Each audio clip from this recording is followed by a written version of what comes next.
Thank you for tuning to another episode of our We Time show. I'm bringing you our Europe trip segment because there's a lot to cover during our 10-day trip.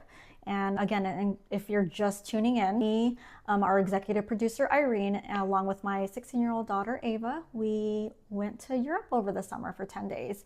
And we have tons of notes and things to share and observations to share with you all, kind of bringing Europe to you if you've never been to Europe. So today we're going to talk about transportation. I know that we talked a little bit about transportation. We do have a Europe podcast episode out if you want to listen back to that. We touched briefly on the transportation system. I did mention that the transportation system I was really impressed with in Europe because it's super efficient. If you're navigationally challenged like me, it's actually very easy. And to be honest, I was very anxious going into it, but it was so easy. There's nothing to be scared about. But I'm going to share some tips, what we've observed, and what to avoid. If you do plan on traveling to Europe. So I'm going to start off with London. So I want to say that the transportation there, of course, is very impressive. We took different kinds of transportation systems in London.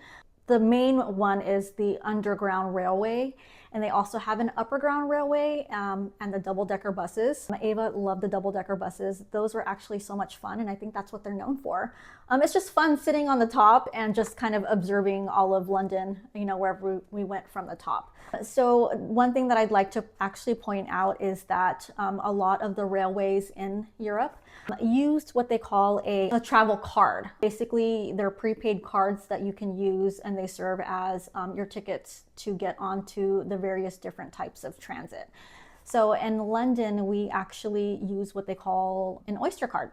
They do have ticket counters there at the different various transit platforms. You can only buy single tickets. So the Oyster cards, we actually had to ask around where to get the Oyster cards, and we had to get it at a specific convenience store. The underground railways that they have in London is pretty much it's like a rapid transit system. So it's pretty fast. We didn't really have to wait very long. When we were waiting for the actual buses, they were coming like every 7 to 10 minutes. And then the railways, we didn't wait more than 10 minutes. There was one coming about every 10 minutes. So I think that's what makes it very efficient. And not like here, if you miss your bus here, you got to wait another like 30 minutes for the next bus, or sometimes an hour. Over there, it's no big deal. You just wait another 10 minutes. So one thing to note when you are using public transit in London is you want to make sure you are on the right platform. There was one time where we were trying to catch the above railway to our train station when we left London to go to Paris. We realized when we took the elevator up and stood on the platform that we were on the wrong platform. We were supposed to be on the platform on the other side. So, there's one train going one way and there's another train going the other. We had to go the opposite way where we were standing, if that makes sense.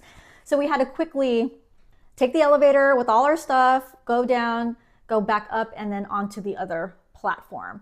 When you are at a stop, at these specific railway stops, it will tell you, like for instance, if you are stopping at Greenwich and it says Greenwich, which is great, you're at the right place, but you want to make sure that your railway is going the correct way. So the best thing to make sure you're going the right way is to make note of the number platform that you're using. So for instance, if you're reading Google Maps and it says you need to be on the Greenwich platform, but you need to take platform number 5, you want to make sure that you're on platform number 5. Otherwise, you'll go the opposite way. Like I said, it's pretty easy.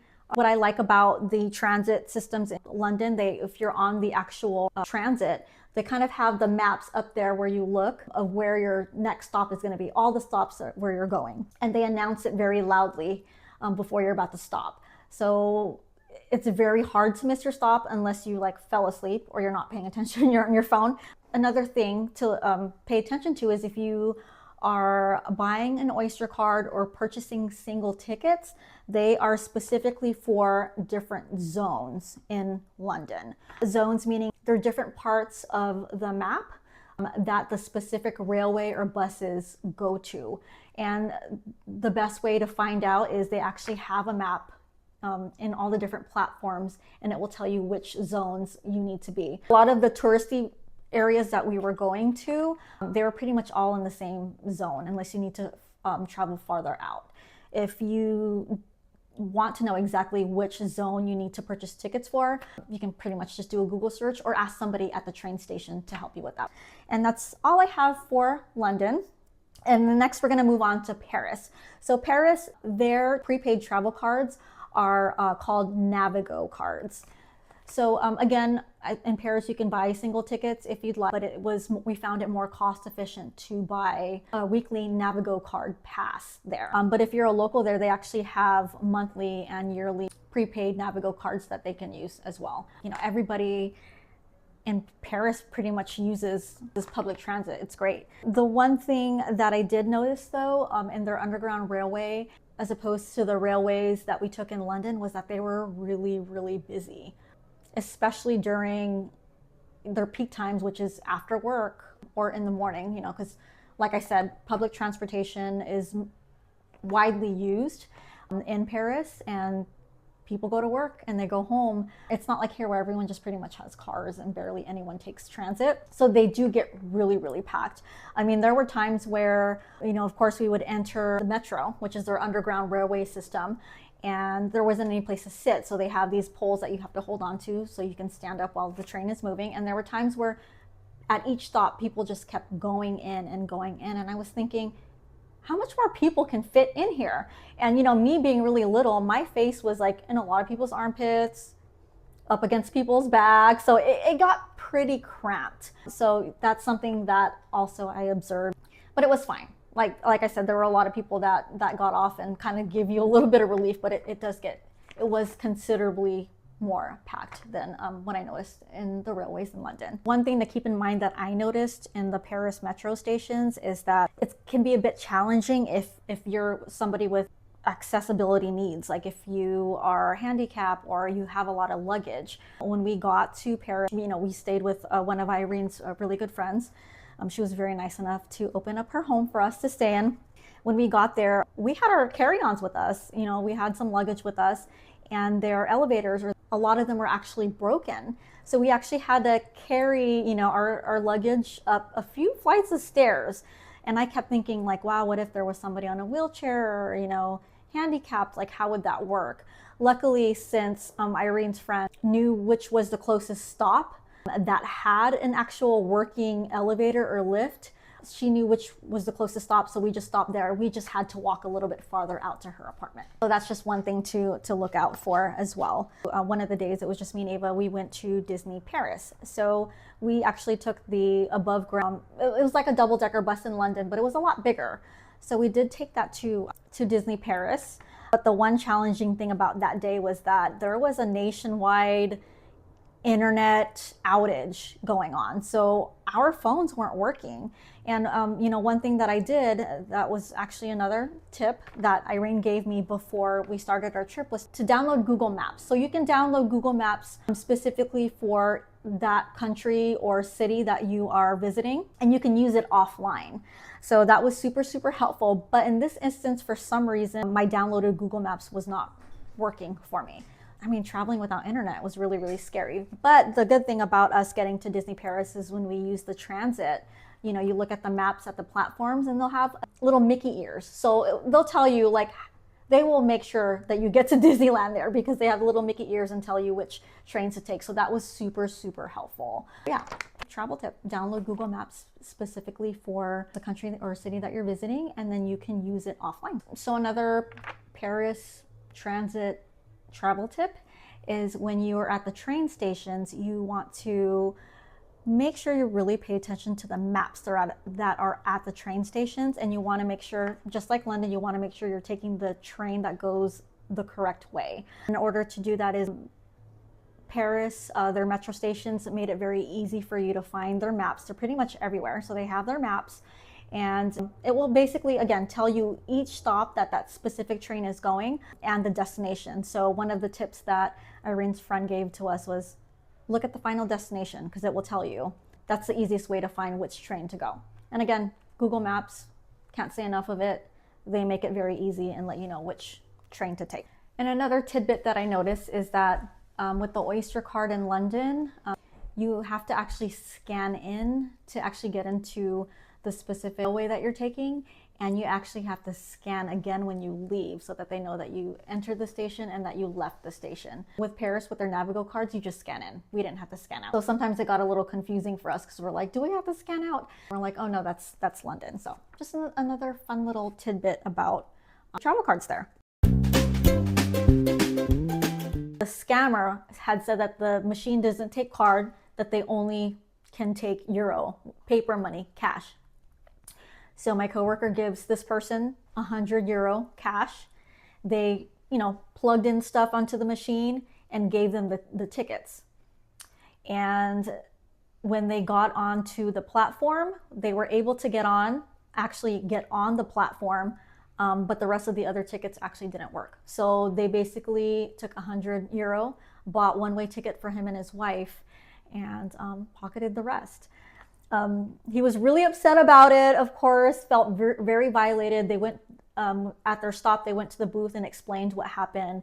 And they were like, how much did you give this person? And he was like, 100 euro. And they were like, ugh, because it really is only 3 euro. Yeah, so they definitely target tourists. They know what tourists look like. They can kind of tell. They look for people that are pretty lost and not sure. So one really good tip is, please, like if you have any questions or need to purchase anything like that, make sure somebody's at the ticket booth, or do it yourself. Go to the machines yourself. Don't let anyone help you, and just do your research. Go into it knowing how much it's going to cost, because it's not going to be 100 euro for sure. That was a lot of money. So last stop is Belgium. We were in Brussels. We didn't really take public transportation there, only because we didn't have a lot of time there and we wanted to maximize our time in Brussels. We did take the rapid transit when we first got there, and it was very interesting because we started off on ground and then it went underground for a little bit and then it went back up above ground. So that was very interesting. We purchased single tickets for our transit at the ticket stations there. Yeah, so the bike situation, that was pretty fun. Irene did take a bike to meet me and Ava when we were out and about. And basically they're electric bikes. I mean, they have them here as well. They have electric bikes and electric scooters that you can rent out to, find your way through Belgium or Brussels. And they're everywhere. You can download whatever app they have that they use there, and it will tell you where the closest bike is. It will unlock the bike for you, and you pretty much pay through the app, and you pay for however long you use the bike. But I did use the bike. I was a little scared because the last time I was on a bike, I was 8 and I thought I was gonna fall, and I didn't want to get injured in another country. So I think that's my mom brain was thinking, like, what if I fall, or what if I get hit and I don't have insurance here? But it was fun. It was really, really fun. I could see how easy it is to get around. And the thing about Europe is they're so bike friendly in Europe. They have dedicated lanes specifically for bikers like they do here, but their lanes are a lot wider and a lot more safe. They have, concrete blocking the way, bigger poles. So they make it super, super easy. And the thing that I noticed and loved about also the electric bikes is if you download the app, they will tell you or guide you where the specific bike lanes are. And I noticed just people, along with public transit, people in Europe just take their bikes everywhere, which is a great thing. I love that everyone takes their bikes and uses public transit and is just more friendly outside of driving. So Irene, in case you don't know, is our producer. She actually also took rode one of the electric bikes in London to meet me somewhere. But she did note, because, everyone drives on the left side, it was a little confusing for her to navigate, because obviously we're used to the opposite side here in America, or even in Paris and Belgium, everyone is like the US, they drive on the right side. So that's also one thing to keep note. Also, another tip as well that I noticed in London is if you're actually walking as a pedestrian, it's very natural for you to actually look on the right side before crossing the street. You need to look both sides because of how they drive there. And London actually makes it pretty easy, because if you look on the floor, it will tell you look left or look right. So pay attention to the floor and look both ways, because you can get hit by a car easily by not paying attention to that stuff and not being used to people driving on the opposite sides of the road. So just another pro tip for you there. So lastly, let's talk about our Uber experiences in Europe. So we took the Uber once while we were in London. We were trying to get to our hotel, and the plan was that we were going to take a train from the airport as closest to the hotel as possible, and then take the Uber from that specific destination to our hotel. But when we were looking for an Uber, it was very, very hard for us to find an Uber, which was very uncommon, because usually when you use Uber here, someone picks up right away and someone shows up. When we were looking for an Uber to get to our hotel, someone kept picking up and canceling, and we were wondering if it was just the location, if someone just didn't want to drive out there, if it was just a busy location. So we kept walking, and we actually literally walked on the other side of where we were at, and an Uber driver luckily picked up. So thank goodness for that. So that's just one thing to note, was that it was hard to find an Uber where we were at that specific destination. I don't know if that's usually the norm in London, or if it was just that particular spot. And we did take Uber a lot in Belgium. A lot of very interesting things happen with our Uber drivers in Europe. So if you want to hear some stories. So one of them is the plan was whoever paid for the Uber when we were in Brussels would sit in the front with the driver. The rest of us would sit in the back. So I got in the front a couple of times, and the drivers that I was sat in the front with were either smelled like cigarettes, like BO. It was just not a very pleasant experience. The one time that Irene paid, the Uber driver drove up, and he looked like Cristiano Ronaldo. He was hot, and Irene jumped into the driver's side. And I was like, damn it! So I was texting her from the back, and I was like, Irene, you got the hot guy, and I got stuck with all the ugly ones. So he was very cute. He was very cute. I had a nice car. And then when we got off, and Irene being Irene, she felt very bad. She was like, let's see if we can find him again and take us back. We never saw him again, but I just thought that was funny. Another instance was on our way from Belgium or Brussels back to London. We took an Uber back to the train station, and the guy wasn't a native of Brussels. He had an accent, so he was from somewhere else. I mean, he was very pleasant, very nice at first, and he was playing some music that was in his language. And he was explaining line for line to Irene what the song meant. I think it was a love song. A husband loved his wife so much, but she cheated. I don't know, it was like a drama story.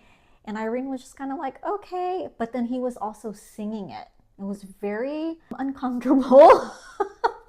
He was very lively and very into the song. And while he was singing, he was driving pretty crazy, like pretty fast and scary. And me and Ava were sitting in the back, and we were just trying not to laugh.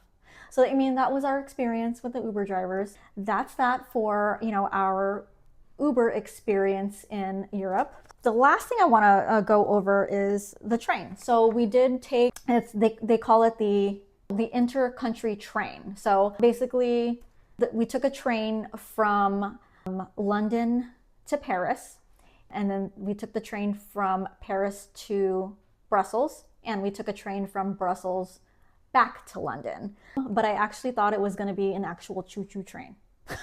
Like the train in Hogwarts. But no, it wasn't a choo-choo train.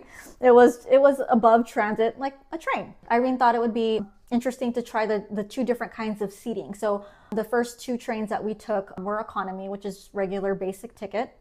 And then the train that we took from Brussels back to London was economy plus. So it was a little more expensive. But I did notice what our notes were was that, of course, in economy plus, there was a lot more leg room.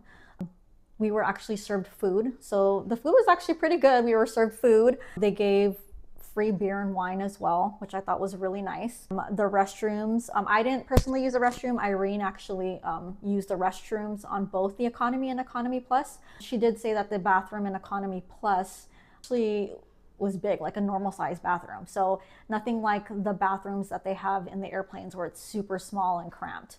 The bathroom, she did note, in economy was a tiny bit smaller, but it was still pretty good size. So another, cost saving tip Two, if you want to save a little bit of money on train tickets, if you know way in advance where you're going and what you need tickets for, you can save money that way. You can also save money if you buy group tickets. So if you're traveling with a family, that's also cost efficient as well.